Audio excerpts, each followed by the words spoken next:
वैदिक नीति शास्त्र का आज पढ़ने का प्रयास किया जाएगा। इससे पहले हम लोगों ने भारतीय नीति शास्त्र के स्वरूप के संदर्भ में समझ रहे थे कि क्या क्या चीज़ें हैं, क्या नए आयाम हैं। उन सभी विषय वस्तुओं पर थोड़ी सी चर्चा हो चुकी थी, किस तरीके से पढ़ा जाए, क्या क्या आयाम है। आज की क्लास में थोड़े से इथिकल वैल्यू जो भारतीय परिप्रेक्ष्य में दिखाई पड़ते हैं उन संदर्भों को देखकर मूल्यांकन किया जाएगा कि आखिर वो क्या क्या चीज़ें हैं जो भारतीय नीति शास्त्र को हिंदू नीति शास्त्र कहने का मापदंड तय करता है, या वो कौन कौन से आधार हैं जिसके आधार पर हम इसे हिंदू नीति शास्त्र या वैदिक नीति शास्त्र या अन्य में सनातनीय नीति शास्त्र के नाम से जानते हैं, श्रुति नीति शास्त्र के नाम से जाना जाता है। तो आज का जो टॉपिक होगा वो होगा वैदिक नीति शास्त्र। वैदिक नीति शास्त्र और वैदिक नीति शास्त्र के अंतर्गत इसके पहले तो कई उपनाम हैं। वैदिक नीति शास्त्र के अंतर्गत थोड़ा सा परिचय देखेंगे,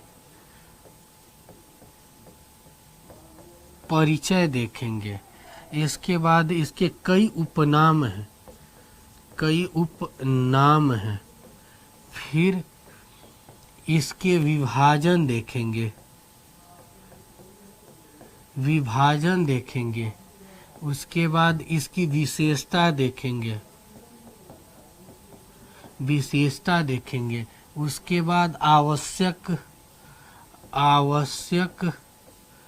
ग्रंथ, उसके बाद कमियां, निष्कर्ष। एक रोड मैप है जिस पे पूरी की पूरी चीजें आएगी। वैदिक नीति शास्त्र कहने का तात्पर्य यही है कि एक ऐसी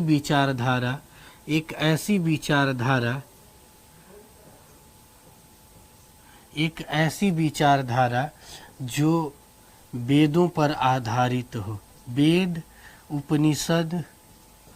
उपनिषद पर आधारित हो, जो ईश्वर को आधार मानकर सारी चीज़ों को निर्धारण करती हो, आस्तिक कर्मकांडों के अनुसार पारलौकिक सत्ता विषय वस्तुओं पर आधारित करके हर चीज़ का मापन करती हो, तय करती हो, उसका एक मापदंड हो जो वेदों में वर्णित, उपनिषदों में वर्णित, पुराणों में वर्णित जो कर्मकांडी विधियां हैं, ज्ञानमय विधियां हैं, उनको समग्रता में आत्मार्पित करते हुए अग्रसर होने का, जीवन सीखने का मार्ग ही वैदिक नीति शास्त्र कहलाता है। वैदिक नीति शास्त्र के कुछ अंग हैं जिसका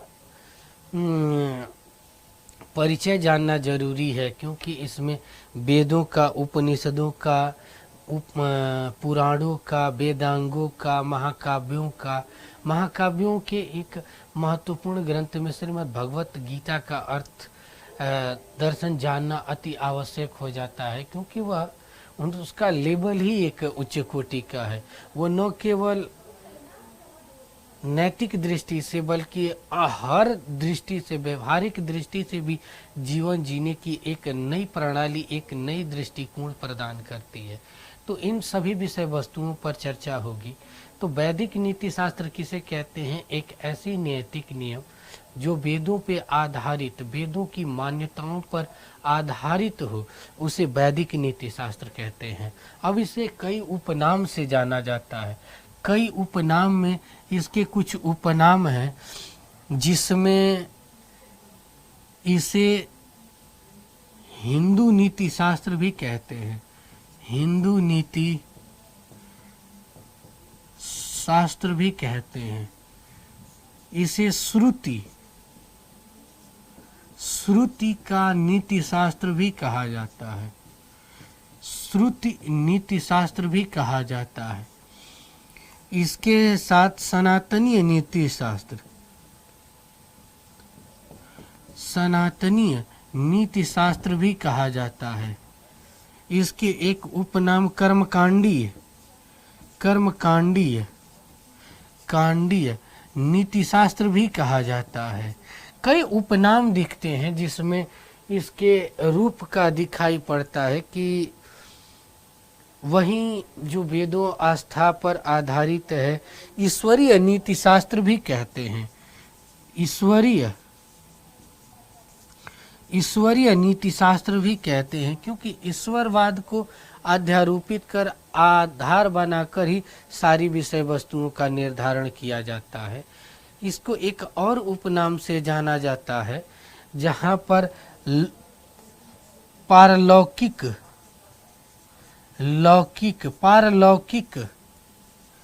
सत्ता का विश्लेषणकर्ता के रूप में भी जाना जाता है। विश्लेषणकर्ता के रूप में भी इस दर्शन को जाना जाता है, इस भाव को जाना जाता है। यानी कहने का तात्पर्य यही है कि इसे कई नामों से विभूषित किया जाता है। यह उन सभी लोगों के लिए क्लास अधिक महत्वपूर्ण हो जाएगी जो यूपीएससी की तैयारी करते हैं। स्टेट पीसीएस में उत्तर प्रदेश चाहे एमपी पीसीएस में तो वैदिक संस्कृति को पढ़ना है, जानना है, तो वहाँ पे इसका आयाम समझना जानना अति आवश्यक हो जाता है। तो क्या क्या चीज़ें हैं, लाइक और शेयर आप लोग करते चलें। क्या क्या चीज़ें हैं उन चीज़ों को भी बात किया जाएगा। इतने प्रकार से तो इसका नाम हो गया। अब इसके विभाजन की बात देखी जाए, जहाँ पे ज़रूरत हो उसका स्क्रीनशॉट जरूर ले लिया करें। अब इसकी विभाजन की बात की जाए, वैदिक परंपरा के विभाजन की तो दो आधार पे विभाजन किया जाता है, श्रुति पर आधारित और दूसरा होता है स्मृति पर आधारित। दो आधार, स्मृति पर आधारित और दूसरा होता है श्रुति पर आधारित। ये दो विभाजन है। अब श्रुति पे आधारित कौन कौन से आयाम है, तो वेद है, उसके बाद वेदांग है, उपवेद हैं। ये श्रुति पर आधारित परंपरा मानी जाती है। श्रुति मतलब सुनने की परंपरा। गुरु हमारी जो पहले की पढ़ाई होती है वह कहीं ना कहीं गुरु जो सिखाता, बोल के सिखाता था, वही शिष्य स्वीकार लेता था। आज के संदर्भ में भी देखा जाए तो मानविकीय सब्जेक्ट में डॉक्टरेट की डिग्री जब आप पीएचडी करते हैं तो कहीं ना कहीं वही परंपरा है कि गुरु बताते जाते हैं कि इस तरीके से पढ़ते जाओ, ये करते जाओ, ये देखो। तो कहीं ना कहीं आज भी वो श्रुति परंपरा का भाव हमारी इथिकल और एजुकेशन लाइफ में भी देखने को मिलती है, व्याप्त मिलती है। कहीं ना कहीं ये देखा जाए कि श्रुति परंपरा सुनने की मतलब श्रुति आद्य ग्रंथ मानी जाती है। वेदों को आद्य ग्रंथ माना जाता है। इसे एक और नाम है अपौरुषेय, मतलब जिसकी रचना किसी ने नहीं किया है, यह ईश्वर द्वारा रचित माना जाता है। यह ऐसी अवधारणा है। वेदों की संख्या आप जानते हैं, वेदों की संख्या 4 है। पहला ऋग्वेद क्यों इम्पोर्टेंट हो जाता है, क्योंकि सबसे पुराना वेद है। सारे हमारी ज्ञानमय विधियों का कहीं वर्णन लेखा जोखा मिलता है तो वो है इसमें 10 मंडल हैं। इस मंडलों की रचना में स्टार्टिंग में इसमें 9 मंडल थे। 9वां मंडल सोमदेव को समर्पित है। थोड़ी सी फैक्चुअल चीज़ें भी बता देते हैं। इसका तीसरा मंडल गायत्री मंत्र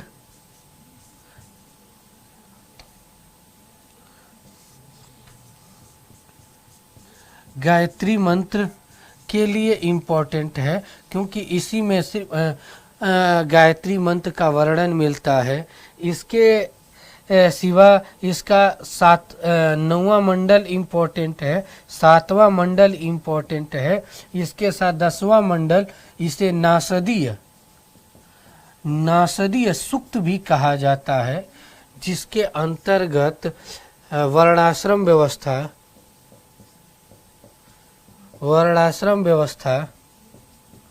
व्यवस्था का विस्तृत वर्णन मिलता है। यहीं पर जो ये वर्णाश्रम व्यवस्था का स्वरूप है वो गुण और कर्म के आधार पर आधारित माना जाता है। इसके पुजारी को होता कहा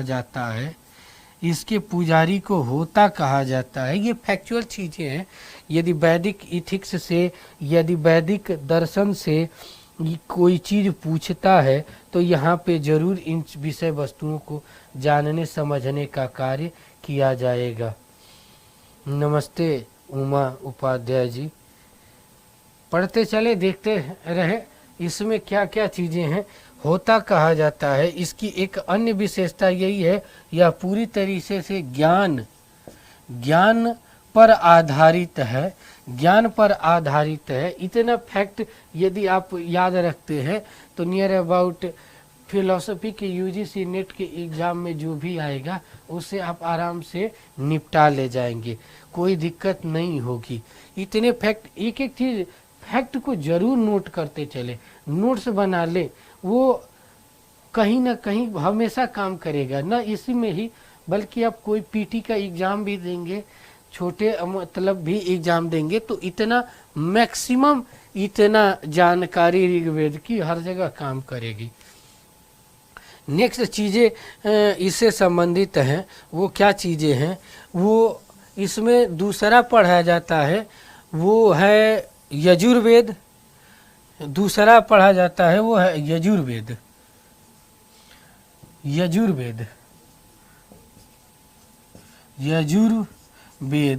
ये पूरी तरीके से कर्म कांड पर आधारित है। कर्म कांड या यज्ञ कांड की सारी विधियों का वर्णन देता है। यही एक वेद है जो गद्य प्लस पद्य दोनों में लिखा गया है। इतनी बेसिक लिखा गया है। इसका करीबन 60% भाग ऋग्वेद से लिया गया है।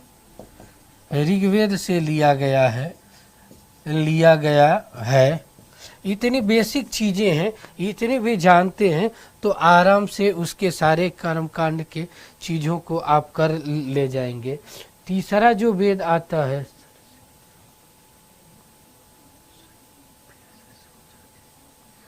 क्या चीज़ें फिर से समझा दे उमा?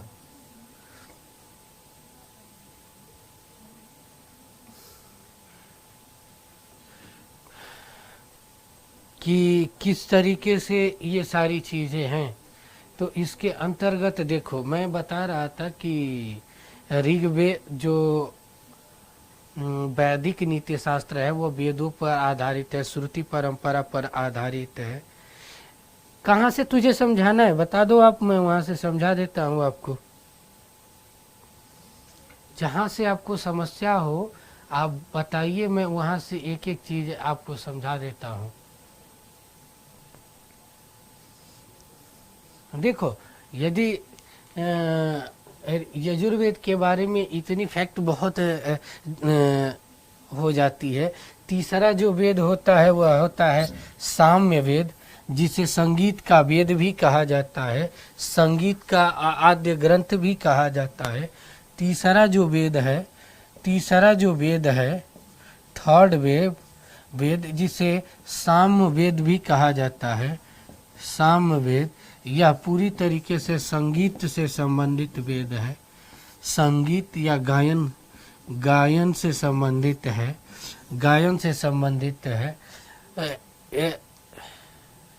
अच्छा, ऋग्वेद तुमको नहीं समझ में आया? तो देखो, ऋग्वेद सबसे पुराना वेद है। लिख लो, जो भी चीज़ें है ना मैं बोल देता हूँ, लिखते जाओ। ठीक है। ऋग्वेद सबसे पुराना वेद है। इसकी बहुत सी चीज़ें ईरानी ग्रंथ अवेस्ता से मिलती है। यह पूरी तरीके से ज्ञान मार्गी विचारधारा पे आधारित है। इसमें 10 मंडल है। 10 मंडल में इसका तीसरा मंडल है जो गायत्री मंत्र का वर्णन मिलता है। 7वां मंडल, 9वां मंडल, 10वां मंडल। 10वें मंडल को पुरुष, सर ऋग्वेद फिर से ऋग्वेद ही बता रहे हैं, सुन लो। ऋग्वेद के ही बता रहे हैं कि उसमें 10 मंडल है, जिसमें 7 इम्पोर्टेंट क्या है, जो यह ज्ञान के आधार पर आधारित है तथा ये इसमें पूरी तरीके से देवी देवताओं का भी विभाजन है। इसके 3 मंडल ज़्यादा इम्पोर्टेंट हो जाते हैं। यह ऋग्वेद का तृतीय मंडल जो गायत्री मंत्र से संबंधित है, उसके बाद 9वां मंडल, फिर 10वां मंडल। 10वां मंडल को नासदीय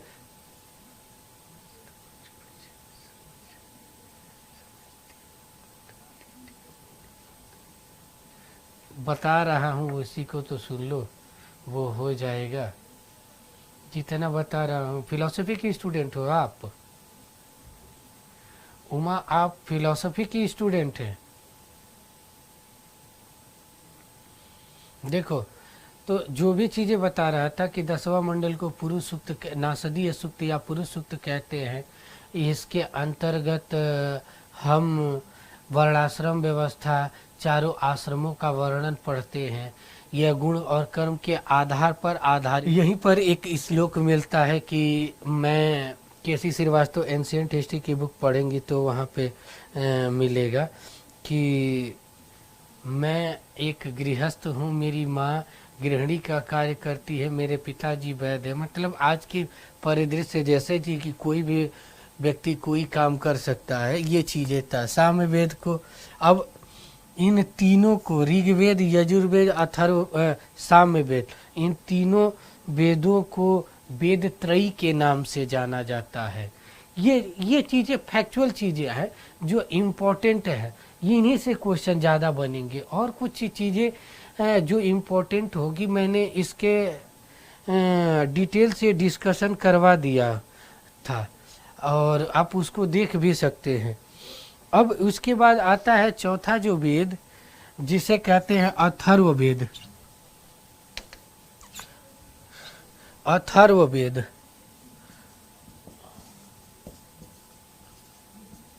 वेद, अथर्ववेद में, अथर्ववेद पूरी तरीके से जादू टोना या चिकित्सा से संबंधित है। लगभग ये सबसे नवीन है, नवीन माना जाता है। इसलिए इसको वेद त्रयी के रूप में नहीं शामिल किया जाता है। ठीक है, कोई बात नहीं, आराम से सारी चीज़ें नोट करते चलो। जो भी फैक्ट की चीज़ें होंगी तुझे मिलती जाएगी, वो उसके लिए तुम आगे कोई भी एग्ज़ाम में उपयोगी हो सकता है। देखो आगे है उपवेद। उपवेद में कितने हैं? मानी वेद हो गए, उपवेद या वेदांग जिसे कहते हैं। वेदांग 2 चीजें हैं। वेदांग क्या है? वेदांग में किन किन चीजों का वर्णन मिलता है? ब्राह्मण हो गया, उपनिषद हो गया, सन्यासी हो गया। ब्राह्मण हो गया, उपनिषद हो गया और सन्यासी हो गया। अन्य चीजें भी, इसकी संख्या बताई तो जाती है 108 की उपनिषद है, लेकिन 11 पर शंकराचार्य ने भाष्य लिखा।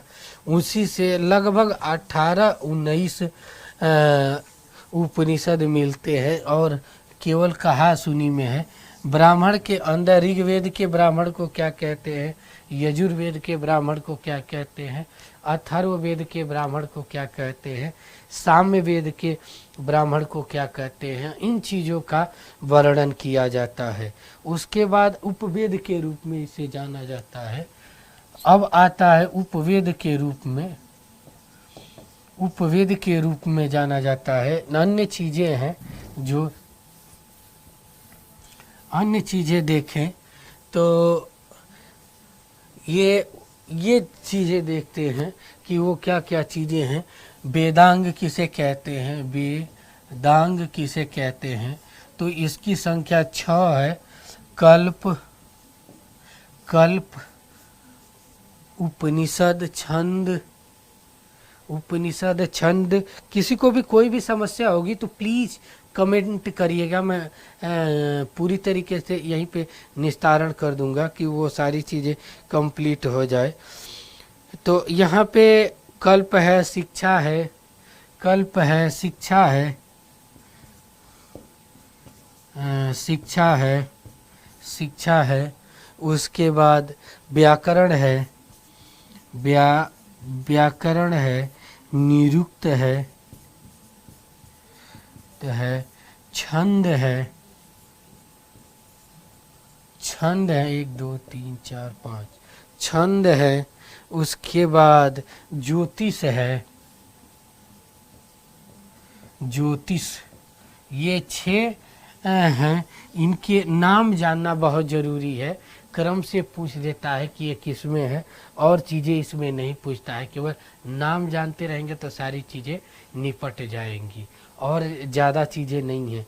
कमेंट करके कोई भी चीज़ होगी लाइक और शेयर करते चलिए दोस्तों आप लोग।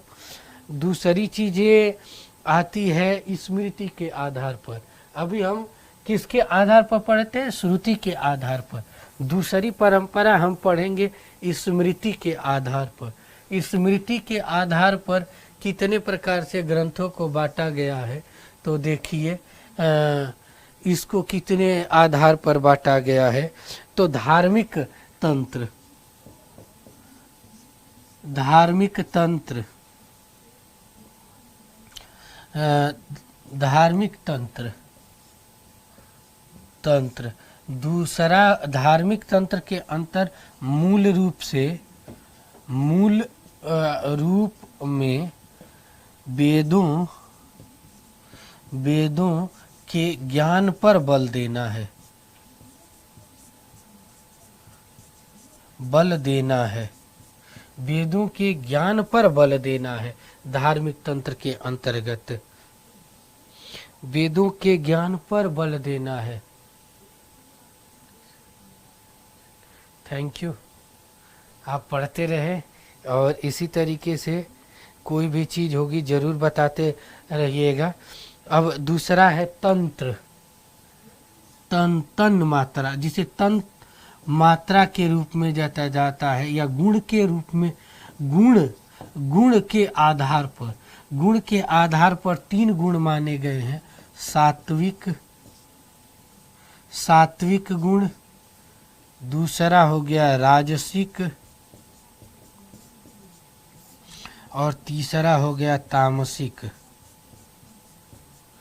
राजसिक, सात्विक गुण के व्यक्ति का हमेशा जो भाव होता है वह ब्रह्म की तरफ जानने सुनने की तरफ उन्मुख होता है, उसे समझने की तरफ होता है। उसमें ज्ञान की प्रगाढ़ता होती है, सलीनता होती है, जिसका कलर सफ़ेद माना गया है हमारे गुणों के अंतर्गत। अन्य चीज़ें हैं जो राजसिक गुण है। राजसिक गुणों का संबंध हमेशा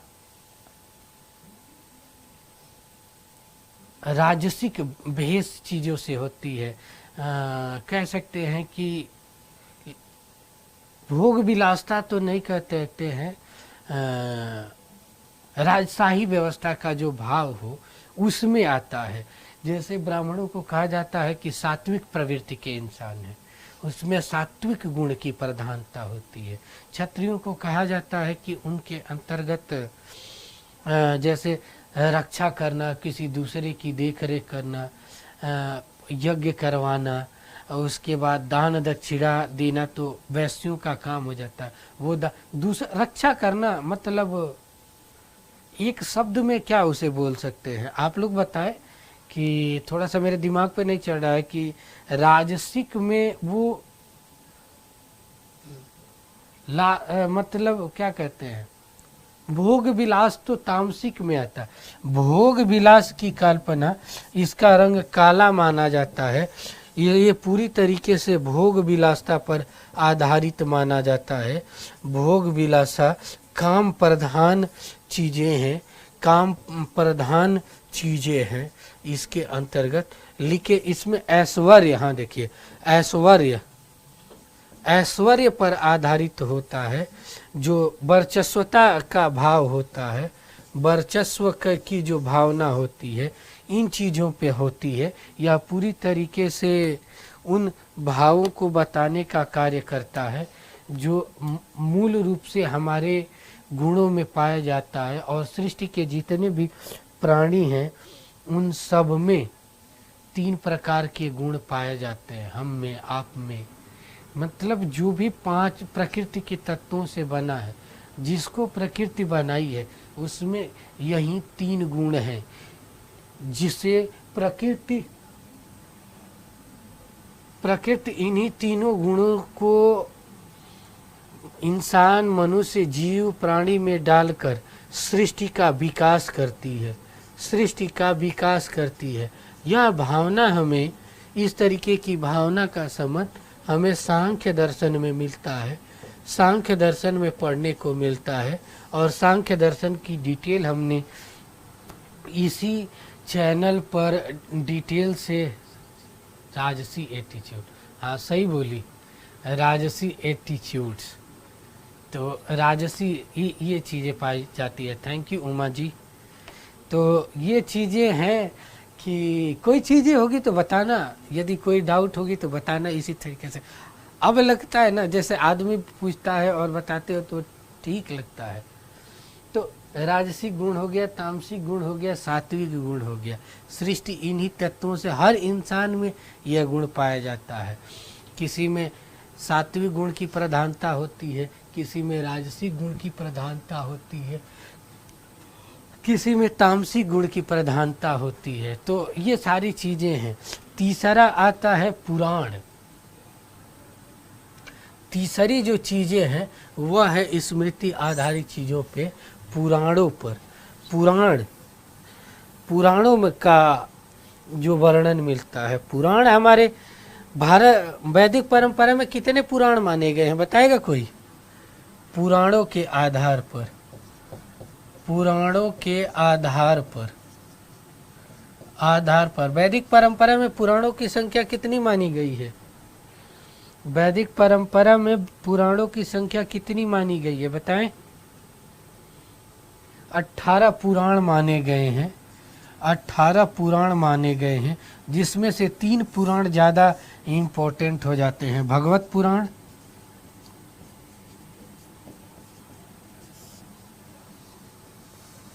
शिव पुराण और तीसरा होता है विष्णु पुराण।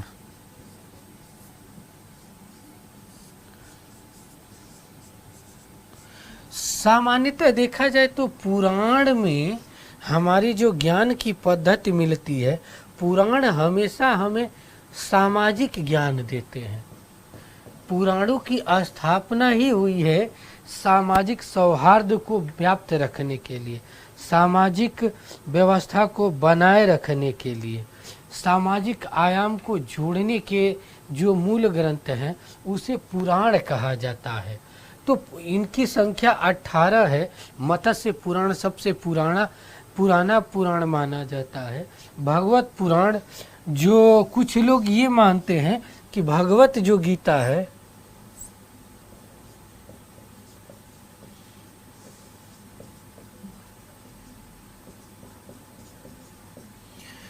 भगवत गीता और भगवत पुराण एक ही है। नहीं भाई, ऐसी चीज़ें नहीं है।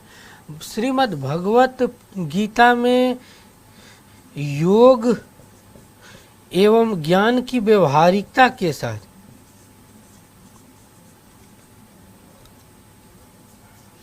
ज्ञान की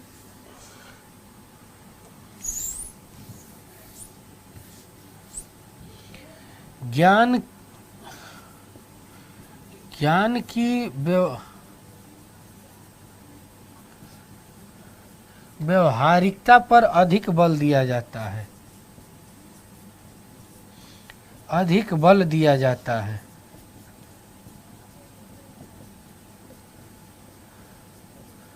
अधिक बल दिया जाता है, इस तरीके से चीज़ें हैं। और इसमें सामाजिक आयाम पर अधिक बल दिया जाता है। तो कहीं न कहीं दोनों का जो दृष्टिकोण होता है वह अलग अलग हो जाता है। यह हमें यह सिखाती है कि समाज में कैसे किन मूल्यों को जीवन में स्वीकार करना चाहिए, हमें बड़ों का सम्मान करना चाहिए। इसके साथ सभी के एक आराध्य देव होते हैं। भगवत पुराण जो कि भगवान विष्णु की भक्ति भागवत शक्ति के आधार पर आधारित है। विष्णु पुराण विष्णु जी के गुणगान करता है, वो कैसे सृष्टि में इनके माध्यम से, जैसे है ना, जैसे शिव पुराण है, शिव जी अपने जीवन यापन को कैसे जीते हैं और हमें कैसे जीना चाहिए। तो एक वो आदर्श मॉडल है। शिव जी एक हमारे लिए भगवान है, आराध्य है। तो वो कैसे जीवन जीते हैं उसी के अनुरूप हमें जीना चाहिए, देखना चाहिए। का ये जो भाव होती है, भावना होती है, उसी को हम जीवन जीने की एक पद्धति के रूप में मानते हैं। और ऐसे ही मनुष्य को जीना चाहिए कि भावना ये सिखाते हैं। पुराण हमें सामाजिक सांस्कृतिक सौहार्द के साथ जीने की पद्धति को सिखाता है, एक ऐसे आयाम को उजागर करता है जहाँ से हम एक दूसरे के साथ जुड़ पाते हैं। विश्व बंधुत्व की भावना सिखाता है, एक दूसरे के साथ प्रेम व्यवहार से रहने की भावना सिखाता है। ये जो पुराणों का जो नीति शास्त्र है हमें 5-6 चीज़ें सिखाता है। पुराणों का जो नीति शास्त्र को थोड़ा सा हम वर्णन करें तो क्या क्या विशेषता है, विशेषता में ही उसके गुण आ जाएंगे। पहला, वर्ण व्यवस्था पर आधारित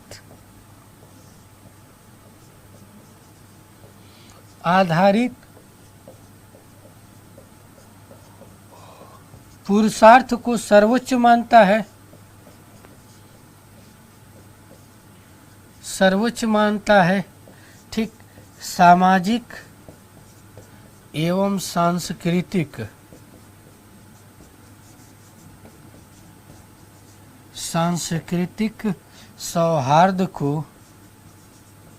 सौहार्द में प्रेम, करुणा, विश्व बंधुत्व की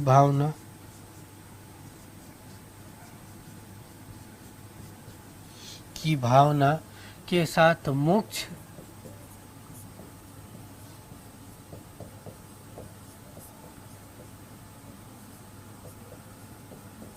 मार्ग प्रशस्त करता है, प्रस्तुत करता है, प्रस्तुत करता है। कहीं ना कहीं हम देखें तो एक ऐसा 18 पूरा, बहुत लेट आंसर दे रही हो, तुम्हारे यहाँ नेट स्लो चल रहा है, मेरी आवाज़ लेट जा रही है। हम पूछे कब के थे, तुम अब ये आंसर दे रही हो, अच्छा है।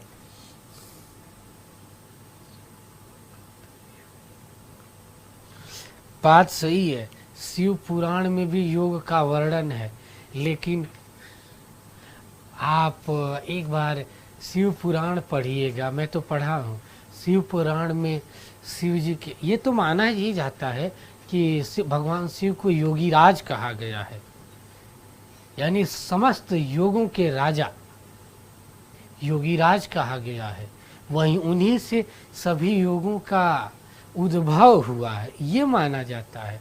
शिव पुराण पढ़ेंगे तो माता सीता के साथ भगवान शिव किस तरीके से सामाजिक आयाम, विवाह से लेकर हर संस्कारों का निर्वहन करते हुए समाज में कैसे जीवन जीना चाहिए, किस तरीके से रहना चाहिए, इन सभी चीज़ों का वर्णन है। आप कभी पढ़ना, बहुत अच्छी ग्रंथ है। हमें लगता है कि आने वाली पीढ़ियां वैदिक ग्रंथों को नहीं पढ़ती है। विश्व के बहुत से संस्थान है, हार्वर्ड से लेकर ऑक्सफोर्ड विश्वविद्यालय में, इनको एक ग्रंथ पुस्तक मानकर इस पर रिसर्च होता है कि आखिर इनका व्यवहारिक महत्व क्या है। और हम लोग इसलिए नहीं पढ़ते हैं कि एक भ्रम फैला दिया गया है कि इन ग्रंथों को पढ़ेंगे तो हम साधु हो जाएंगे। पहले तो आज की जो परिभाषा है साधु की, वो गलत है। जो हमारे पुराणों में साधु की परिभाषा मिलती है वो है जो व्यक्ति अपनी सभी इंद्रियों को साध लिया है, उसे साधु कहते हैं। न कि दाढ़ी बढ़ा लेने से, बाल बढ़ा लेने से, धन कमंडल ढोंग कर लेने से कोई साधु नहीं हो जाता है। वही साधु है जो अपनी इंद्रियों को विजय प्राप्त कर लिया है। इसी को जैन दर्शन में जैन कहा गया है, जीन कहा गया है। तो आज साधु की परिभाषा ही बदल गई है। साधु के लिए बाहरी आडंबर की जरूरत नहीं होती है, साधु आंतरिक शुद्धिकरण पे आधारित है। तो योगीराज का जो भाव था शिव पुराण में, भगवान शिव ने किस तरीके से एक लीला किया समाज में एक दूसरे से सौहार्द बनाकर जीने का, उसका मर्मज्ञता में वर्णन है। ब्रह्मा जी शादी करवाने आते हैं शिव जी की, तो उन सारी चीज़ों का एक चीज और है थोड़ी सी, यदि शिव पुराण पढ़ेंगे तो शिव जी की महिमा मंडन किया गया है। भगवत पुराण पढ़ेंगे तो भगवान विष्णु का महिमा मंडन किया। महिमा मंडन होना चाहिए क्योंकि वो हमारे आराध्य है। आराध्य की आराधना करना हमारा परम कर्तव्य होता है, क्योंकि हमारी जो पूरी फिलॉसफी है, वैदिक नीति शास्त्र ही है, वो आस्था पे, विश्वास पे आधारित है। यह हमेशा हमें अंदर से बाहर देखने का दृष्टिकोण प्रदान करती है। मैं कल की क्लास में यही बता रहा था कि पाश्चात्य दर्शन में और इस में भारतीय दर्शन में अंतर क्या है। एक चीज और है, महाभारत को 5वां वेद के रूप में भी जाना जाता है। जैसे महाकाव्य के रूप में चौथा चीज यही होगा पुराणों के बाद, महाकाव्य, महाकाव्यों का नीति शास्त्र। चौथा चीज यही होगा महाकाव्य, महाकाव्यों का नीति शास्त्र, महाकाव्यों का नीति शास्त्र। तो महाकाव्यों में महाभारत किसने लिखा? वेद व्यास ने। वेद व्यास ने लिखा, जिसमें 1,00,000 श्लोक है, 1,00,000 श्लोक है, 1,00,000 श्लोक है। इसे जय संहिता के नाम से भी जाना जाता है। जय संहिता के नाम से जाना जाता है। इसका 18वां भाग या भीष्म, जिसे भीष्म पर्व कहा जाता है,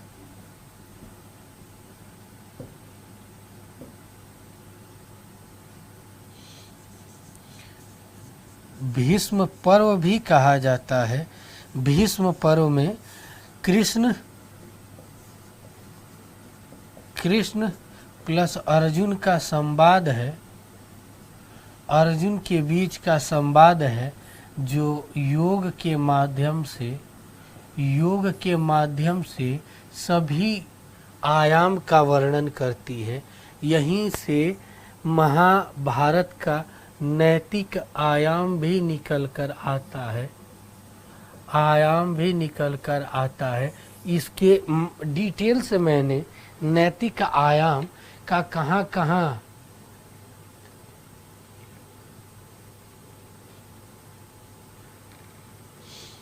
देखो, कोई बात नहीं, आराम से देखते रहो। महाकाव्य को 5वां वेद, महाभारत को 5वां वेद भी कहा जाता है, जिसमें महर्षि वेद व्यास द्वारा रचित जो ग्रंथ है महाभारत है, उसके 18वें भाग को भीष्म पर्व या श्रीमद् भगवत गीता कहा जाता है, जो कृष्ण अर्जुन के संवाद पर आधारित है। यहाँ से योग के माध्यम से व्यवहारिक, सामाजिक, नैतिक सभी जीवन का सुचारू रूप से बद्ध अध्ययन किया गया है। यदि इसकी डिटेल्स पढ़ना हो, नैतिक गीता का नैतिक दर्शन यदि डिटेल से पढ़ना हो तो ISPCS एग्जामपुर के ही ISPCS वाले चैनल पर इसका डिटेल्स से मैंने करीबन 1.5-2 घंटे में केवल और केवल गीता का नीति शास्त्र मैंने पढ़ाया है। उसके सामाजिक महत्व क्या है, उसके राजनीतिक महत्व क्या है, इसके धार्मिक महत्व क्या है, इसके सांस्कृतिक महत्व क्या है, सभी चीज़ों प्रशासनिक क्षेत्र में इसके क्या क्या महत्व है, मैं इनसे बोल दूंगा कि ISPCS का जो लिंक है वो इस वीडियो श्रृंखला में मेरी वीडियो की डाल दें, आप लोगों को बहुत जल्दी मिल जाएगी और आप वहाँ से गीता के संपूर्ण नीति शास्त्र को देख सकते हैं, समझ सकते हैं, जान सकते हैं कि गीता का नीति शास्त्र क्या था, क्या वास्तविकता थी उनकी। इसे दूसरा इसमें महत्वपूर्ण ग्रंथ आता है रामायण। दूसरा जो महत्वपूर्ण ग्रंथ आता है रामायण, ये महर्षि वाल्मीकि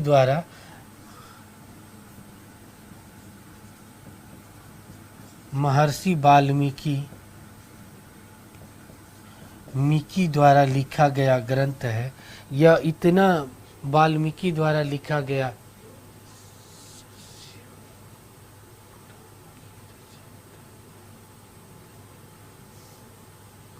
शिव पुराण के रचयिता, देखो पौराणिक दृष्टि से तो पता है, लेकिन जो फैक्चुअल दृष्टि से है वो मुझे नहीं पता है। यदि आपको पता है तो बताओ, क्योंकि पौराणिक दृष्टि से जो मान्यताएं हैं वह एक संवाद के आधार पर कहा जाता है कि किसी को इच्छा मृत्यु का वरदान मिला था, तो उन्होंने कहा कि शिव पुराण मार्कंडे पुराण का भी एक नाम आता है। तो मार्कंडे ऋषि की कुछ चीज़ें इसमें मिलती हैं, जिनके आधार पर मार्कंडे पुराण का आगे चल के निर्माण हुआ। यदि आपको पता है उमा तो ज़रूर बताना कि फैक्चुअल में शिव पुराण के रचयिता कौन है। मुझे नहीं लगता है कि इनके कोई रचयिता है। यदि आपको पता है तो ज़रूर मुझे बताएं, मुझे अच्छा लगेगा। तो दूसरा ग्रंथ है रामायण, जो महर्षि वाल्मीकि द्वारा लिखा गया है। महर्षि वाल्मीकि वास्तविक रूप से यदि जीवन को समझना है, कलयुग के वर्णन की यथार्थता जानना हो, मैं कह रहा हूँ आप लोगों से नम्र विनती है कि वाल्मीकि रामायण नहीं, तुलसी बाबा इन्हीं से लिखी हुई चीज़ें हैं। रामचरितमानस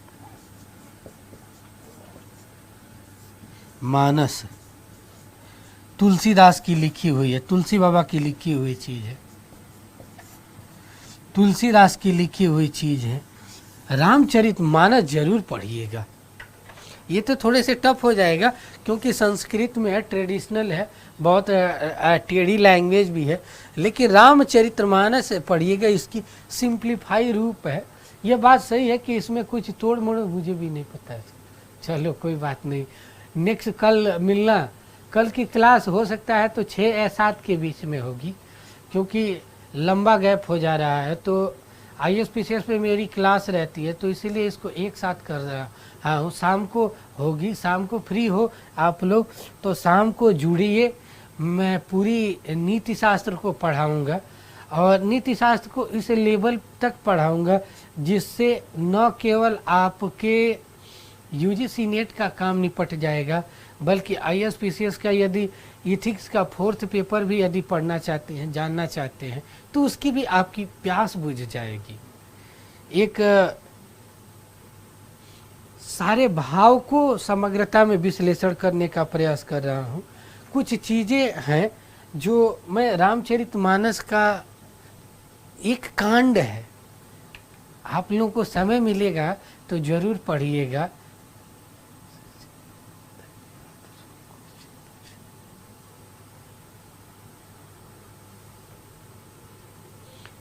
कोई बात नहीं, होता रहता है।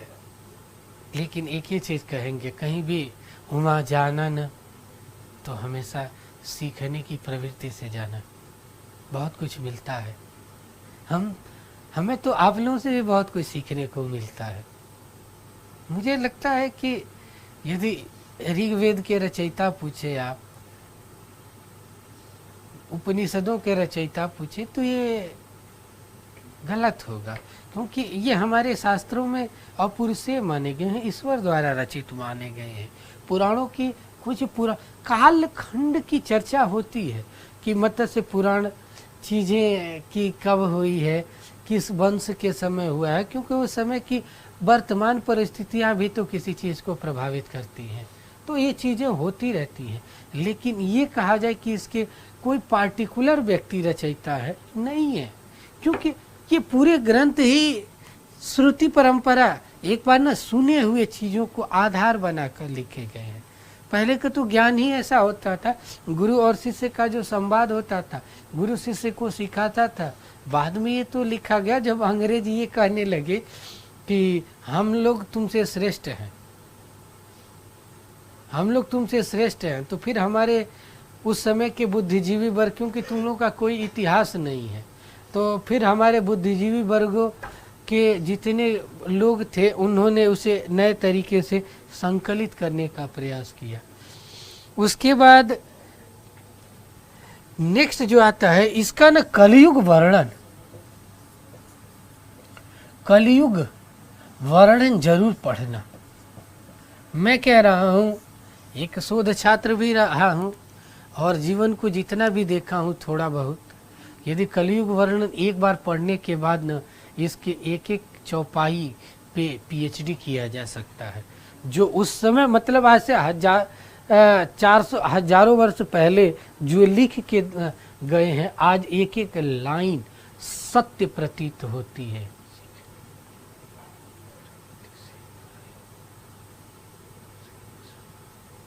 कोई बात नहीं उमा, मैं तुमको ये नहीं कहा पागल, ऐसे सीरियस मत लिया करो। बस मैं यही सिखाना चाह रहा था कि कहीं भी जाना ना, झुक के जाना, यही तो हमारी नैतिक इथिकली है। ये जो नीति, भारतीय नीति शास्त्र क्या है, हमारी गुरु शिष्य की परंपरा में झुक के सिखाती है। थोड़ा सा विनम्र हो, वहाँ पे कोई सीखने को मिलती है, उसे गलत वे में मत लेना गुड़िया। कोई चीज़ें हैं, नेक्स्ट जो चीज़ होती है जो हमारी स्मृति आधारित चीज़ों पे, वो है षड दर्शन। आपको अभी नीति शास्त्र की चीज़ें पढ़नी है तो आप इस मेरे साथ जुड़े रहिए। मैं कुछ अन्य चीज़ें भी, जैसे दर्शन, वैसे आप किस सब्जेक्ट की स्टूडेंट हैं? आपका सब्जेक्ट क्या है? देखो दर्शन क्या है, दर्शन के अलग अलग रूप माने गए हैं। जैसे हमारे यहाँ दर्शन दो ही है, जो षड दर्शन कहा गया है, एक स्मृति के आधार पर यानी श्रुति के परंपरा के आधार पर, और दूसरा होता है श्रवण परंपरा के आधार पर। तो यहाँ पे स्मृति आधारित, श्रुति आधारित परंपरा को स्वीकार करते हैं, जिसमें 6 दर्शन है। न्याय वैशेषिक लिख देता हूँ, न्याय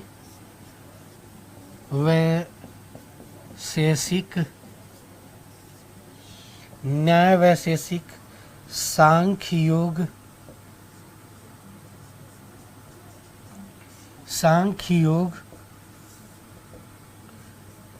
सांख्य योग, और तीसरा होता है वेदांत मीमांसा। इन तीनों में समानता है। यह पदार्थ या प्रमाण, पदार्थ के आधार पर समानता रखते हैं, ये तत्व के आधार पर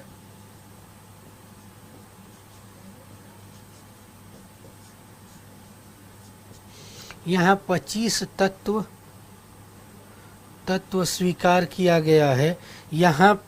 यहाँ वेदों के आधार पर वेदों की मान्यता के आधार पर माना गया है। मीमांसा दर्शन कर्म पर आधारित है, इसीलिए इसे कर्म मीमांसा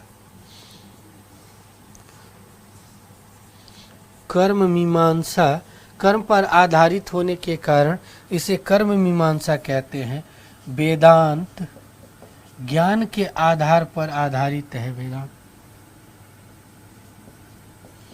ज्ञान के आधार पर